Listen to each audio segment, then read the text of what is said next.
Hey, good old Chi-Fi. They're bringing us these great deals. The Chi-Fi IEM price wars are happening right now. We're seeing prices dropping across the board. Crazy deals all over. But, we haven't seen as much action in the headphone segment, but that might be changing soon. And in today's video, I'm looking at the Thieaudio Ghost full-sized over-ear headphones. Let's get it.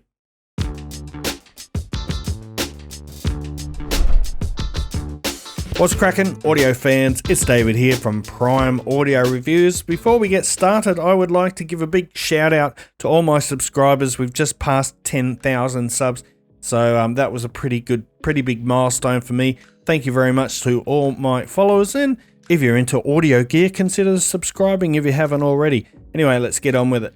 Let's start, as always, with the price, and the price of the Ghost here is $129. Now, inside these bad boys, we've got 40mm dynamic drivers, and that's about it as far as specs go. Obviously, well, let's have a quick look at the build. They are pretty nice. They're pretty nice, yet they kind of feel well-built. Cheaply well built, if you know what I'm saying. Build quality is actually pretty solid. The build is based around, as always, a spring steel headband. Then you got these metal yokes, metal ear cup covers, or grills I should say, and you can see that the build and the mechanisms are pretty simple, but they are effective. One thing I will say, the ear cups tilt a little bit, but they do not swivel. But I haven't had any problems with that. I find these quite comfortable. They've got velour ear pads. They're not protein leather, thank goodness, although there's definitely protein leather on the headband, and I'm very suspect about that. I have a feeling that after 1 or 2 years, especially in the weather where I am, hot, humid weather, this protein leather will probably disintegrate and start leaving little black flakes of junk all over the carpet. So if these look somewhat familiar, well, yeah, that's probably why. Just like the Moondrop Void, they've probably taken inspiration from the Sennheiser series of headphones in terms of their shape and design, but they're different enough to be unique and stand out on their own, and if it works, go with it. So they're pretty lightweight. The clamping force is not too tight. I can wear these for pretty long sessions without worries at all. They are pretty comfortable, maybe not quite as comfortable as my HD 650s, although these ones have an even tighter clamping force. So let's get right into the sound now, and the Thieaudio has achieved a fairly balanced sound signature with the Ghost. The sound is upfront, it's pretty forthcoming, with a subtle lift in the bass, which creates a warmer, yet still fairly neutral sound. Despite the open nature of the headphones, the soundstage isn't especially large, however, it's far from being intimate. The Ghost's stability of notes and accuracy of imaging provide excellent positional and distance cues, making it a good choice for gaming as well as music. Let's talk about the bass, and the Ghost is fairly linear between the sub bass and the mid bass. While it's not especially impactful in terms of bass, I never felt a lack of rumble, even when listening to genres like hip hop or electronic music.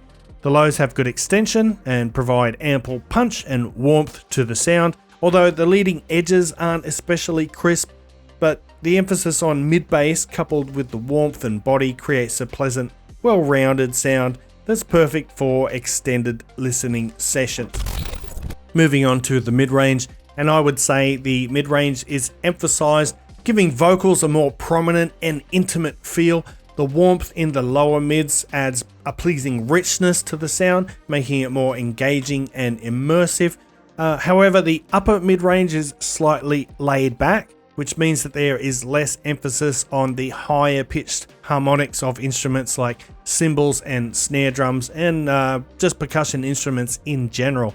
This can create a more relaxed listening experience, but it also results sometimes in a less detailed and less airy sound compared to headphones with a more forward upper mid-range. And then finally, the treble. I'd say the treble of the Ghost here is relatively easygoing. It shouldn't really cause any discomfort for treble sensitive listeners. But, you know, it's they do have more energy than something like the HD 650, for example, a bit more treble energy.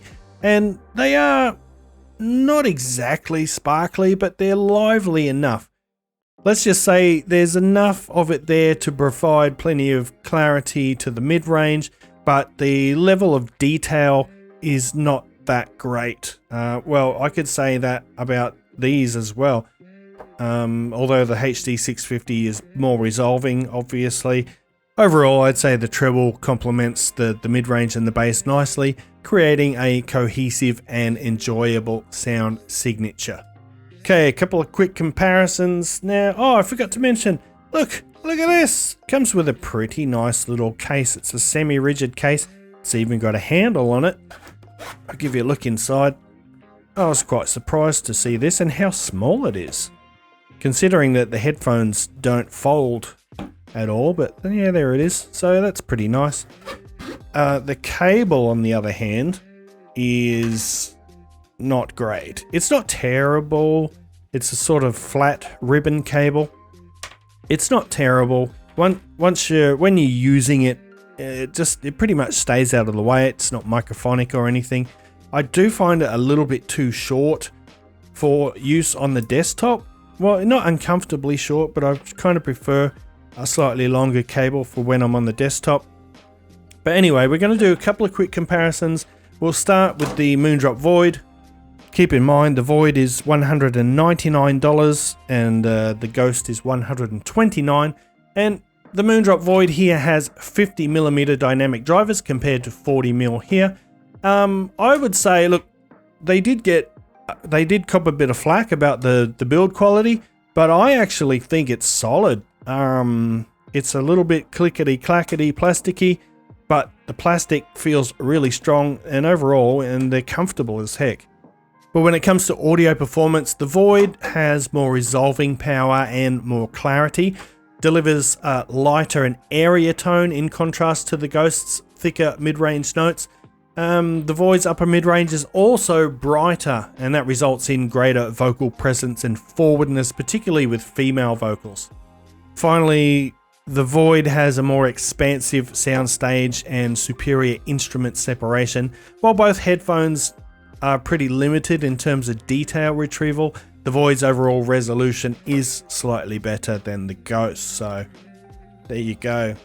Now I'm going to bring in a bit of a dark horse here, and I mean that figuratively and literally, because this is the Thieaudio Monitor 80, and I don't think they get as much recognition as they deserve.